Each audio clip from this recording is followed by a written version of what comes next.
Oops. All right. All right. So thank you everybody for being here. I'm very excited to be a part of this Introduction to Environmental Justice and GIS workshop hosted through Trouble & Co. as part of Florida Climate Week's inaugural Climate Week. So let's go ahead and get started. So this is our 45-minute workshop focusing on environmental justice and GIS. If you know what GIS is, great. If you don't know what it is, we're going to be getting into that today. So as an overview, I'm very excited to be with you all here today. My name is Asanet, my pronouns are she, ella, and I am a Programs and Strategy Associate at Trouble & Co., which is the organization that's developed this workshop and is participating in the Climate Week. And I'm currently calling in from Tampa, Florida, which is historically Seminole tribe land. I encourage you all, if you want to put in the chat so we kind of know where everybody's calling in from, to share where you're calling in from, and yeah, where you call home.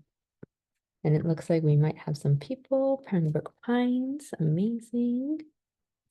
Yeah, welcome from all across the state of Florida. And so, as I mentioned, I'm here with Trouble & Co. And Trouble & Co. is a nonprofit that focuses on championing the next generation. Specifically, we focus a lot on youth to tackle complex societal challenges using data design and technology. So I come from a mechanical engineering background, and oftentimes I felt like I went into one room to learn the technical, to figure out, okay, why do certain things work certain ways? Well, how do these machines work? What is the data, the design, the part, all those parts of it.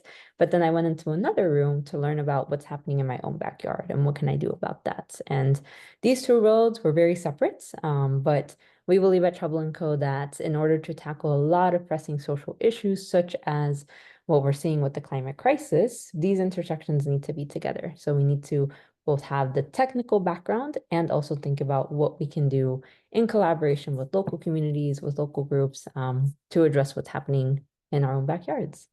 So this is the approach that we're taking. And so for today's workshop, we're going to have a grounding to kind of set up some baseline understanding of how we're going to run the workshop. Then we're going to have a seminar focused on the foundations of environmental justice. What does this mean within Florida's context? And then think about, what does GIS have to do with all of this? So GIS, we're going to get into it in a little bit, but it's a technology that allows us to do a lot of cool things within the realm of the environment. So we're going to have a little bit of a seminar there, and then we're going to go into an activity where we'll actually have an opportunity to get hands-on with a GIS tool. And then we're going to wrap up with a quick little seminar and then a full workshop wrap up.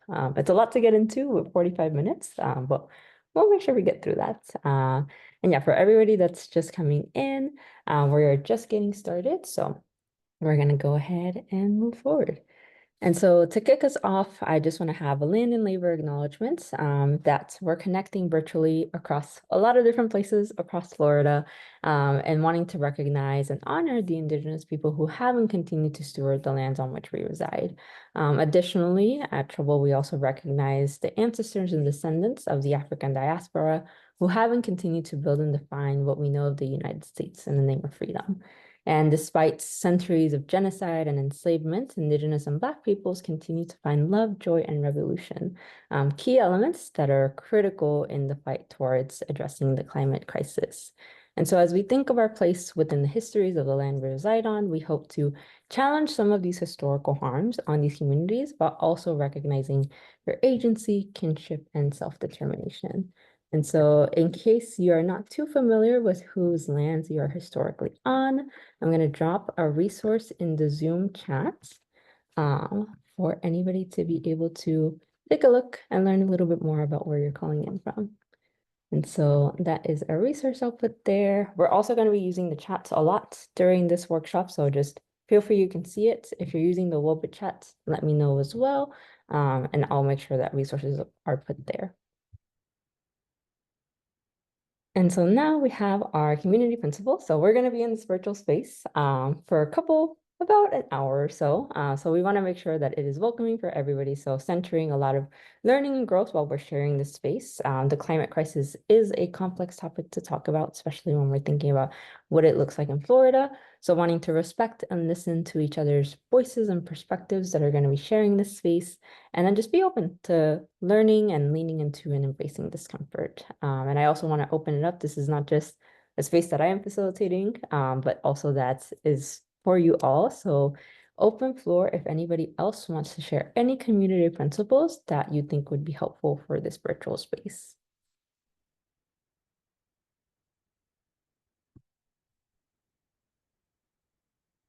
And I'm going to check the chat, both in the Zoom and the WOBA platform.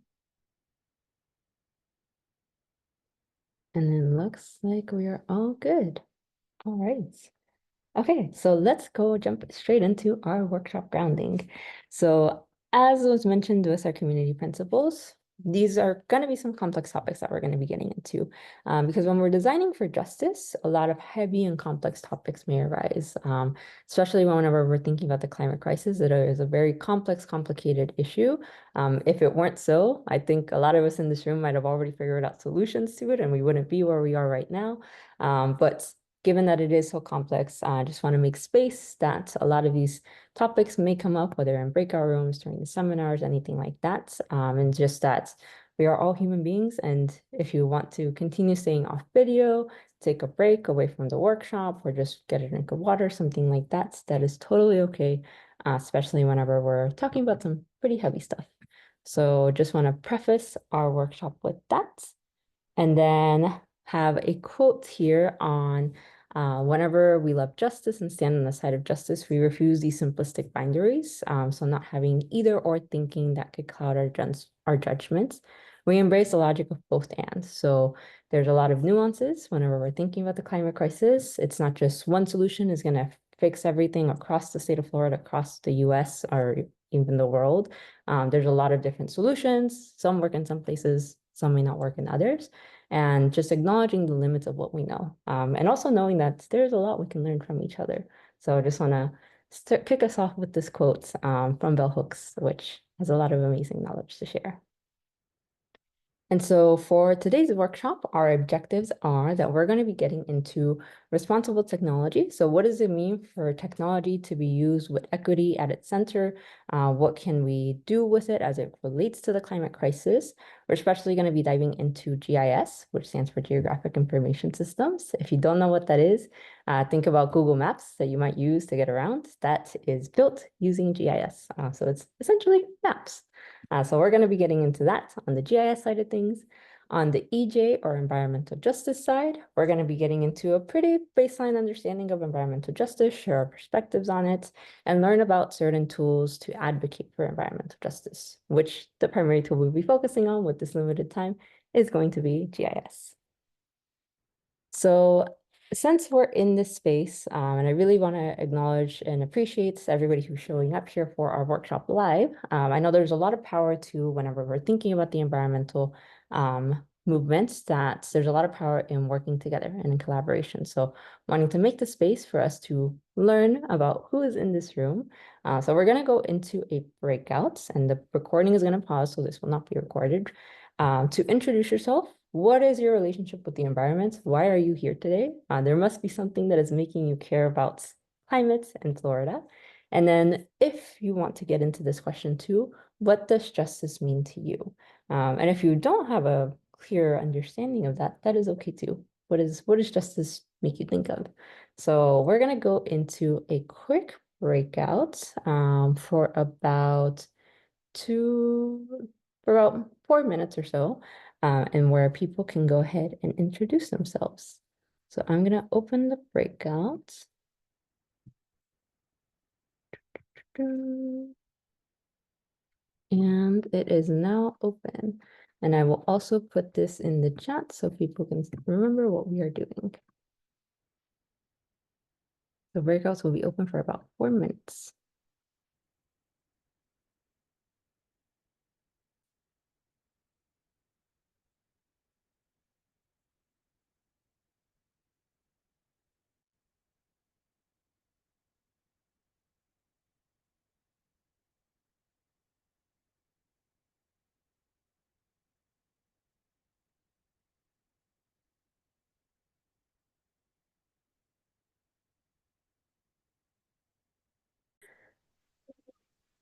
So now let's resume the workshop. So let's kick off into our first seminar, getting into the foundations of what does environmental justice mean across the US and within Florida. So we have some definitions here, which we've defined based off of Trouble's definitions, but really these are definitions that a lot of organizations also kind of follow, just maybe not word per word. So the first is, what do we mean by environmental justice? So I'm actually curious if anybody here has any thoughts on what does environmental justice mean, if you want to put it in the chat so we can kind of get an idea of what do some people think environmental justice means. So I'll give a couple of moments in case people want to put that in the chat. But here we have our definition that environmental justice is the equitable, accessible environmental protection for those from marginalized populations, which are disproportionately affected by environmental threats. And environmental threats is a very broad definition, can be due to rising heat, due to water quality or access issues, due to hurricanes, which is very much on our minds, I think, for people across Florida right now. So environmental justice means that we are not inequitably impacted due to these environmental threats. And so what might be causing an inequitable impact, where some people are disproportionately impacted more than others, could be environmental racism, where there's a disproportionate effects of harmful environmental practices on marginalized races. And so environmental racism is based off of race, but environmental injustice can happen due to race, class, a lot of these different issues. And so, yeah, I see somebody put in the chat as well, giving the environment and its aspects a fair chance to thrive, to protection and advocate for policies to govern the protection against any threats. Yes, yeah, making sure that our environment isn't destroyed because of certain policies, whether it's from fossil fuel companies or from other factors that are influencing certain policies or actions that might be detrimental to the space we live in. Thank you. And so with this in mind, what is the role that society plays in environmental injustice? This is something that we're going to be kind of grappling with throughout the workshop today, thinking about as a society, these environmental impacts aren't just happening naturally. They're not something that's, oh, just the world is causing these like more intense hurricanes just because. There are factors behind it. And a lot of those factors can point to societal issues. So what is the role then that society plays in addressing these injustices? And so to understand that, we can get into this idea of systems of power and systems of oppression. So systems of power means power structures that govern our everyday lives, reinforced by beliefs, practices, and cultural norms. And this last part, the beliefs, practices, and the cultural norms, is informed by society, that it is shaped by society. And so systems of power aren't necessarily negative. They can be positive, such as community power that comes whenever we come together to address a lot of environmental harms that might be happening, or to mitigate challenges that we might be facing after we face a storm or rising heat or things like that.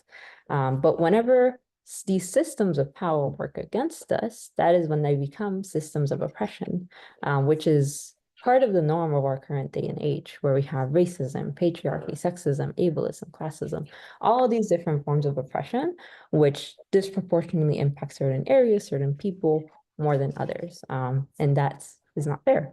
So given this, what can we do? What actions can we take to dismantle these systems of oppression related to the environment? And so oftentimes it's easy to think about this is all the negative that's happening, but what power do we have to address that? And so that's what we're going to be focusing on. How can technology be used as a tool so we can take action? And so going into the movement and practice of environmental justice, this is a movement that has been started by a lot of different people and who have been working towards making sure that our environment is protected, that the people who are living in our environment are also not disproportionately impacted. So in the center, we see who is considered the mother and father of environmental justice. This is on the left, Dr. Robert Bullard, and on the right, Hazel Johnson. And so these were two of many people who have over the years contributed to what we call the environmental justice movement. So Hazel Johnson was a Black environmental activist from Chicago who noticed that a lot of people in her community were being impacted and died from cancer, including her husband. She questions why this was so and suspected that there was a connection to the environment, notably that there were many toxic waste sites and environmental hazards surrounding her community. And so Johnson fought her entire life to prove that it wasn't just coincidental, that it was intentional, that there was certain factors behind the reason that some people were getting more cancer and were closer to these toxic sites than others. So that is Hazel Johnson. And then Dr. Robert Bullard has also been at the forefront of environmental justice work, pushing forward some of the first research to show the connections between race and environmental toxic locations. And Bullard helped plan the first National People of Color's Environmental Leadership Summit, which is the picture on the right, in 1991, which developed the 17 Principles of Environmental Justice, which is this document on the left, which is a document that to this day is still used to guide a lot of environmental justice work. And so if you look up 17 Principles of Environmental Justice, the document will likely show up. So that could be a good resource to guide a lot of environmental justice work. And so environmental justice in the US, as I think a lot of us here might be familiar with, is affecting a lot of different areas. We saw a couple years ago the Canadian wildfires that made New York look like you can't even look through it. Some cyclones that have impacted a lot of different areas, different water crisis in Michigan. And this is happening in Florida too. We've seen every summer that rising heat, we're having record-breaking heat in the summers, and it's continuously going up. We have urban flooding, we have coral bleaching, coastal erosion, and most on our minds right now, I think hurricanes as well. So these are environmental injustices that are happening now, and we want to be able to do something about it. So just want to keep that on the forefront. I also wanted to give a little kind of well-being check, given that there is a hurricane on the way tomorrow. And I know a lot of us on the west coast of Florida are getting prepared for that. So just making sure that we're also keeping in mind, even as we're learning more about what climate action we can take, we're also taking care of ourselves, because this movement, environmental justice, requires a lot of people coming together, but also that we take care of ourselves too, because we can't just continuously be going through this without making sure we are also well taken care of. So I'm wishing all the best to everybody who might be preparing for the hurricane coming tomorrow. And we're also going to have a bit of a moment at the end to share any resources that people might want to share.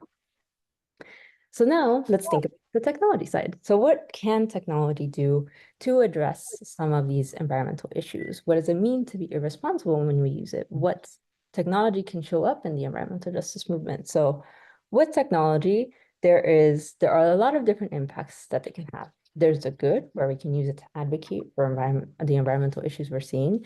There's the bad, where it's actually used to exacerbate some of these issues. And then there's the ugly, where there's unintended consequences that we might not have realized were going to be so catastrophic. One of the ones that I actually think of a lot is the ugly of just fossil fuel technologies. I'm sure there were a lot of people who are in this industry who didn't realize how bad it can actually impact our environment. And so that's just an ugly consequence of technology. So getting into one particular technology. So there's so many technologies out there. We can't get into each and every single one of them. So we're going to be focusing on one of them, which is GIS, Geographic Information Systems. So as I mentioned before, this is essentially a tool that lets us map out data. But I don't know about you, whenever I see a spreadsheet of data and it's just in spreadsheet format, it's a bunch of numbers, sometimes it doesn't tell me a lot. But whenever we can take that data and put it into a map, it's a lot easier to notice trends and to notice what areas might be more impacted by rising heat, or which ones might be facing a lot more water erosion or coastal erosion. So this GIS is able to let us visualize a lot of the environmental challenges that we're facing today. And if we can visualize it, we can advocate for it. So within GIS and environmental justice, we see maps like this, where we're able to map out what are the hotspots for some of these environmental issues. So this is a map, and also some of the hotspots for environmental solutions. So this is a map of solar energy use in Michigan. We can also create this for Florida as well, where it's able to show what are the areas that are using more solar in their homes. So this is able to show where are these solutions working a lot, where might we need to focus more a little bit, and able to kind of use technology to address both the challenges and map it out, but also the solutions and see where can we move forward? And so with this data, good maps are able to kind of bring this data together and show it and just be able to visualize it. But great maps are really able to tell stories. And that's where the power of this technology can come in, where we can use these maps to say, hey, this is an area that is going to be facing a lot more impacts in the coming years. I need to make sure, or we need to make sure that this area is being prioritized. Or, hey, this historically we're seeing that mangroves are getting more destruction in this particular area. And we can easily share kind of over time what that change has been. And so this map is able to tell a story that pushes us to advocate for this. So that's the power of where GIS can come in. And so to kind of illustrate that, we're actually going to get a little bit hands-on and get to look at a tool that is able to visualize some of this data. And this is a tool that's already made. It's readily available for anybody. And so we're going to get into that now, where we explore the relationship between mapping and environmental justice. And today we'll be focusing on tree equity. So I'm going to share this as the tool that we will be showing. And so we're going to have in groups, we're going to have a case study for this map. Here is a QR code in case you want to have it on your phone, but I'm also going to put a link in the chats to a document that has this too. And so if you either scan the QR code or open this link, if you're on a phone or on a laptop is probably better with the link. Phone is probably better with the QR code. So whichever one works best for you. And we're going to be exploring this mapping tool. And I'm actually going to stop sharing the PowerPoint and share the document so we can kind of read through how this is going to work. So let's start sharing this. So we have this document, and at the top here, we also see the link to the mapping tool that we're going to be exploring today. So this is what it looks like whenever you open it up. And so here we're going to have a case study going into green spaces, which are community areas filled with greenery like parks that are very much critical to how we are embracing nature, around nature. It's very healthy for us, just great to have green spaces in general. But however, a lot of access to green spaces isn't the same. So we're going to be looking into what does that look like in Florida. And so in your breakouts, we're going to be exploring this tool. And as a quick demo, I'm actually just going to show how it works. So this is the tool, and you can type here any location that you want to zoom into. So let's say I want to zoom into Tampa.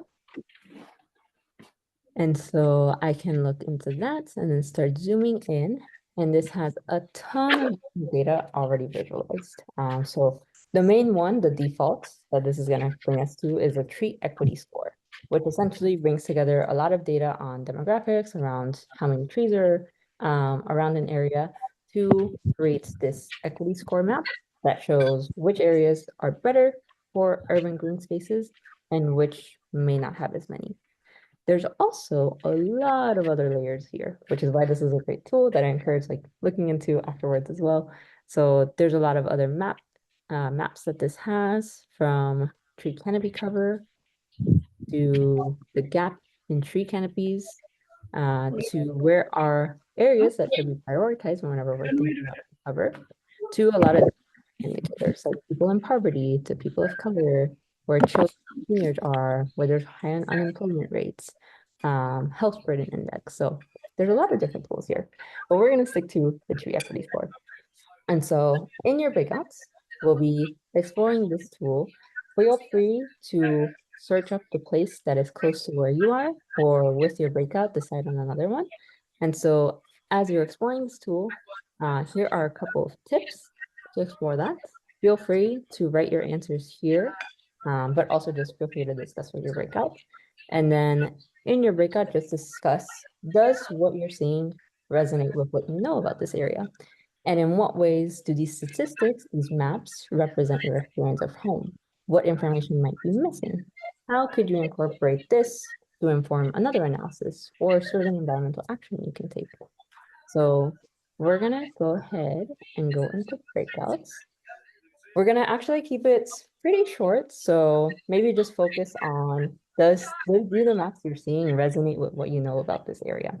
So we're gonna go into two breakouts for about 5 minutes because I also know we're getting closer to the time. And then we'll be back and maybe like one person per breakout can share. So I'm gonna make breakouts. If you also want to just kind of digest this on your own, um, feel free to just stay in the main room and kind of digest it individually. So we're gonna create these rooms and we're gonna open them now.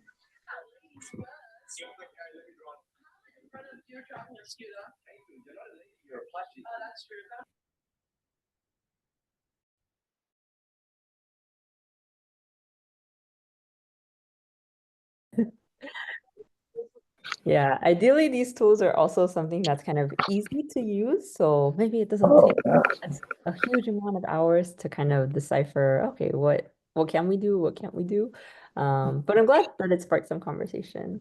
Yeah, does anybody or yeah, were there any takeaways that the breakout wanted to share as we're transitioning out of this mini hands-on activity with a mapping tool?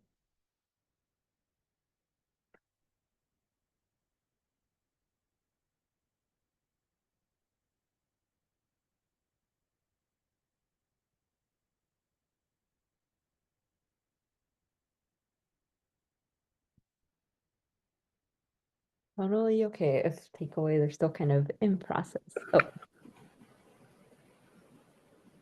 Yeah, I know I need to get a better screen to figure out the configuration of this presentation so I can blow up the screen to actually get the drills, be able to see it a little bit better. oh yeah, no, that can also be a bit of a challenge, especially whenever we're using these, even on a laptop, sometimes they can work well, but on phones especially, some of these maps can be a little bit difficult to navigate with tiny screens and all of that. But yeah, great. But yeah, this is just one tool that shows how we can map out certain environmental data around what we're seeing in Florida and also across the US. And there's a lot of other tools as well that can be helpful in being able to address some of these environmental challenges that we're seeing. And so to wrap us up in the last couple of minutes, just wanted to close out. Yes, it is very similar to EJ Screen. Yes, oh, amazing. Great. Yeah, EJ Screen is a very useful tool. I'm actually gonna go ahead and put the link in the chat for people to explore as well. Since that has a lot of useful data as well mapped out and is pretty easy interface to use. But yeah, to close this out, just wanted to kind of close out on the power of community as well, in both using these maps, but also ingenious ways that they can be used. So this is something that happened earlier this year where Hurricane Beryl passed through Houston. I was actually there. My family's originally from Houston, so I was coincidentally there, and most of the city was left without power. But then with a lot of the power outages, many community members couldn't figure out when was their power coming back on. The main utility that we have in the area didn't really have a map to show where's power on, where's it not. But then community members got a little bit creative. So the Whataburger app, which is essentially, it's a fast food place that is very common in Texas, kind of like Publix is very common in Florida, uh, is able to show which locations are open and which are not. And Whataburger doesn't have its own generator, it's connected to the actual utilities that are there. So using this map, it was easy to see where has power come back on and where has it not. And so this was something that just somebody randomly noticed, was able to accurately show where power was back on and where it wasn't. And it was able to work as a power outage tracker. So this is just a cool little example of how maps and community can work together to be able to address some of the challenges that we face whenever we're facing environmental disasters. And so with that, I wanted to make space and time for if anybody wants to share any resources or messages as we prepare for a hurricane, open floor to share those as well. I know it's very helpful whenever people share tips and tricks or even just resources that you've heard of around whenever something is about to happen.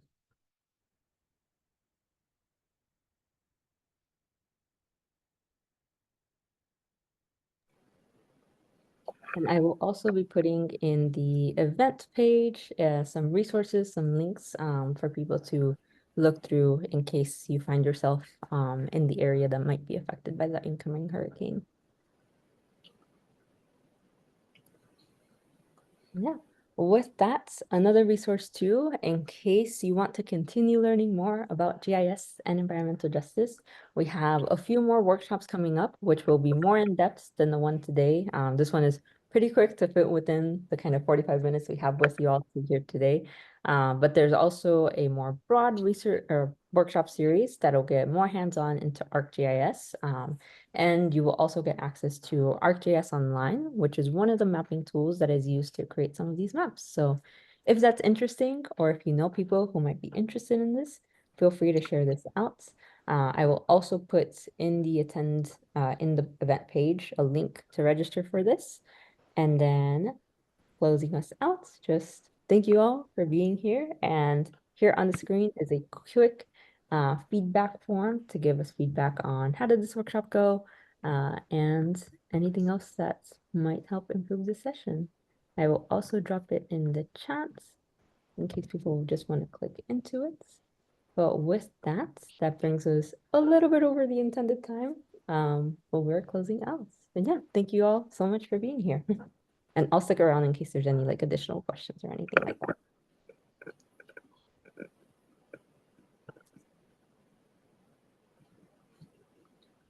Thank you. This was a lot of quick introduction, but really neat stuff that you're covering here.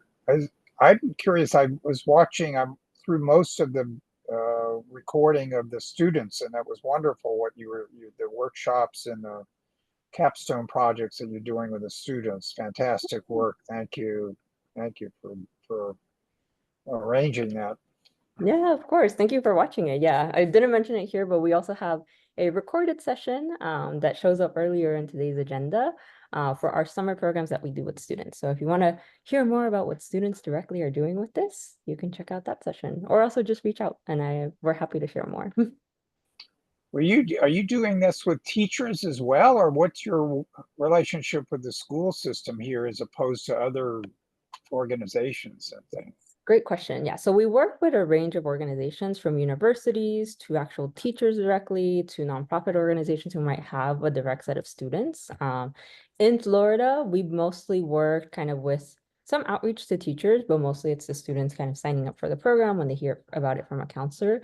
And in 2023, we did work with FGCU, Florida Gulf Coast University, to run the summer program then. So yeah, it's been a mix of different stakeholders. Yeah, amazing. Um, I might have to. Um, yeah, I'm curious about whether teachers are interested in using the GIS in their classes, and this is an after school and summer program that you were running with the students, so um, you know, I don't know how many teachers in Florida actually involved with GIS in their classroom, which is a shame because, well, Mhm. these students that you had on were very excited about it, were very articulate in what they learned from using the GIS and going through the program that you had. So amazing to see that and the real testimonials to the power of what you guys are doing. I think, and teachers who see this, I think, would be excited. So I hope you'll get an opportunity to share that more with teachers. Yes, absolutely. Yeah, that's actually something we have been exploring, more so outside of Florida, but within Florida, we definitely want to also extend it as well, not just so students are able to learn this, but also teachers. That's where hopefully those workshops also come in because they're open to anybody. It's not just students, we Right. can be community members, teachers, anybody like that. But yeah, we do have some models for teacher training so that they can take some of these lessons and apply it in their own classroom. Um, yeah, let me see. Is that did you post this workshop as a link? Is that the one that I'm scrolling down at the bottom? Is that the one that's a Google Doc? I'm going to share it now. Okay. Dun- Oh, there it is. There's Taylor. yeah, I will share the link here and then I will also make sure it's updated on the website. Yeah, there's a couple links that I definitely want to make sure we have up on the website. Okay. Okay, yes, there's the link to register for the workshops that are more in depth. Right. Right. Let me see if I can get you back on the screen here. Yeah, and these workshops will be happening in November. They were originally set to start this week actually, but given the hurricanes that we've had, we're pushing it back to make sure everybody's in a better Yeah. place. Yeah. Hope you're okay with this stuff. With the hurricane. Um, um, I want to be I'll be in touch with you after the hurricane, but I'm curious. I'm with a group, Florida Climate Educators Network. So I'd probably love to invite you guys to be present to we have a monthly Zoom presentation for Oh, teachers good. around the state. So I'd love to have you on and talk a little bit about the summer program, and maybe one of the students who's doing, climate work. I know that students have talked about a range of environmental issues that they were Mhm. using the GIS, but since we're doing climate work, it'd probably be good to sort of show one of the projects with climate related work and maybe kind of demonstrate that. So I'll be Absolutely. in touch. That would be great to have you guys on. I'm glad you were joined. How long have you been around in Florida? So we started in 2023 with the partnership we had with FGCU, and then we've been growing Okay. since then. Oh, that's new. So great. Yeah, pretty Well, new. Yeah, but yeah, okay. we're excited to be here because I think there are a lot of organizations that are thinking about this and seeing how we can collectively, make a bigger difference. Yeah, yeah. I was gonna. Have you know the Clio people? I don't know if you've Yes. connected with Yes, Clio I know. yet. Or, Yeah, I'm semi-active in the Gen Clio group here, and then yeah, I've got okay. connections with Carolyn at Clio too. Oh, you're connected with Carolyn. Okay. All right. Good, good, good, good. Okay. I'm gonna bug They're them doing a little bit amazing. about their GIS work on. Yeah, well, fantastic. Well, thank you very much for this presentation. Really appreciate that. And I'll see if I can check out the other ones. So thank you. Yeah, Good luck. absolutely. Good luck with the storm stuff. I was just thinking about, um, I don't know, you can grab anything on the next few days that's relevant for your questions, but you were pointing out Hurricane Beryl here a minute ago. Mhm. Um, it's just one of the things that strikes me is the demographics on who's able to leave and who isn't for a storm like Right. this, Yes. and No, it's very transportation and issues around that. Yeah, there's one tutorial that's open for anybody to do. Houston evacuation routes. I'm trying to find the link to it right now really quickly. It's actually one of the first tutorials to learn GIS through Esri's ArcGIS accounts, and it's actually on precisely that question. It's like evacuation routes, what Yeah, is the like how many people have access to a car along these evacuation routes and who can actually access it and what are the demographics like? But because yeah, it's a very big important question. yeah, indeed. Well, thank you again, and good luck to you in the next few days, and maybe you can coordinate. I know in the aftermath that you're pointing out, maybe you're going to play a role in some of the recovery efforts there. I hope. Yeah, Um, no, definitely I'll be on the lookout. Hopefully it's not as bad. But yeah, if it is, I mean we'll be prepared to tap in to support. all right, very good. Thanks again. Yeah, no, thank you. All right. And then if anybody else has other questions, I'll stick around for maybe the next 5 minutes, but I also want to be respectful of everybody's time.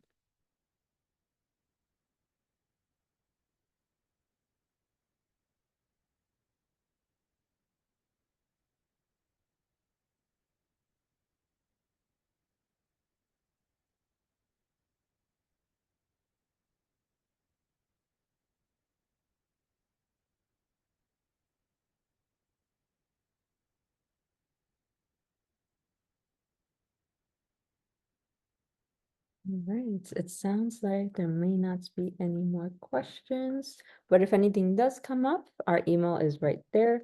I will also put my direct email in the chat as well. And I'll be on the Woba chat, so in case you want to message there too, that's open as well. So a lot of different options to reach out. But yeah, thank you all so much for joining, and we're gonna go ahead and close out this presentation. But thank you all so much.